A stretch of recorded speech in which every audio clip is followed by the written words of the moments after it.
अपने महान नेता इस देश के राहुल भाई से निवेदन करेंगे, एमएसपी को कानूनी दर्जा दिलाने की लड़ाई आप हमारे तरफ से लड़िए। हम लोगों का हाल दिन ब दिन नीचे से नीचे गिरते हुए चला जा रहा है और वो आपके सामने खुद दिखाई दे रहा है कि कितना कमज़ोर सब 10 बीघा 12 बीघा 15 बीघा खेती करने वाले लोग हैं, लेकिन सबका हालात को आप देख रहे हैं, अपने सामने देखिए कितने कमज़ोर और नहीफ हैं। मजबूर हो कर के ये किसान का आल औलाद पंजाब, दिल्ली, हिमाचल प्रदेश या दीगर दूसरे जगह जा रहे हैं, जो बड़ी दुख की बात है। और हम लोगों को एमएसपी तो सिर्फ सुनाई देता है, इसका कहीं दूर तक कहीं कोई अता पता नहीं चल रहा है। उत्तर प्रदेश में भट्टा परसौल एक जगह है, वहाँ जाकर मैंने ज़मीन का मामला, किसानों की ज़मीन का मामला जाके छेड़ दिया। उसके बाद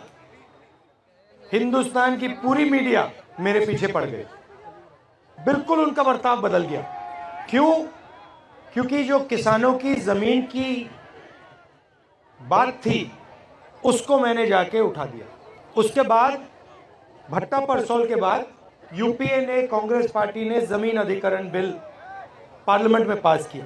4 गुना कॉम्पेंसेशन किसानों को अपनी ज़मीन के लिए, 4 गुना, मार्केट रेट से 4 गुना। मोदी जी का पहला काम पार्लियामेंट में आकर इस बिल को रद्द करने का था। तो मेरा कहना है कि जो भी राजनेता किसानों की जमीन की रक्षा करने की बात करेगा, उस पर 24 घंटा मीडिया का आक्रमण शुरू हो जाएगा। अब यहां पे ये आपका एसएसबी का है, कानून के मुताबिक अगर ये जमीन इस्तेमाल नहीं की गई तो 5 साल के अंदर आपको वापस मिल जानी चाहिए, ये कानून है।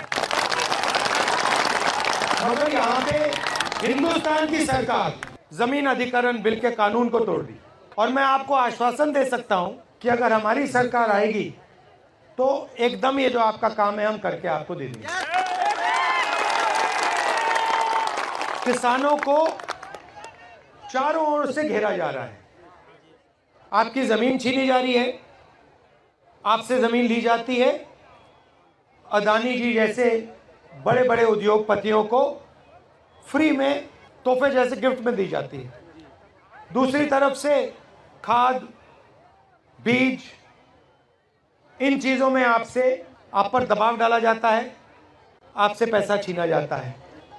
और अजीब सी बात है, मगर अरबपतियों के 14 लाख करोड़ रुपए कर्जा माफ हो सकता है, मालिया का कर्जा माफ हो सकता है, अदानी का हो सकता है, इन सब का हो सकता है, मगर किसानों का कर्जा माफ नहीं हो सकता। हिंदुस्तान के हर नागरिक की कम से कम प्रोटेक्शन होनी चाहिए। तो अगर हम किसानों की रक्षा नहीं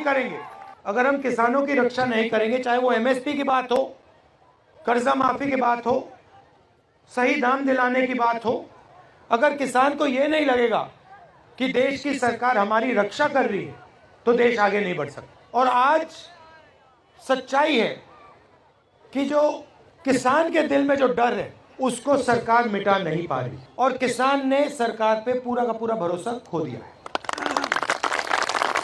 मगर मैं आपको यहां ये कहने आया हूं कि हमारी कोशिश रहेगी कि जो आप भरोसा खोए हैं वो एक बार फिर आप हमारी सरकार पर भरोसा करें।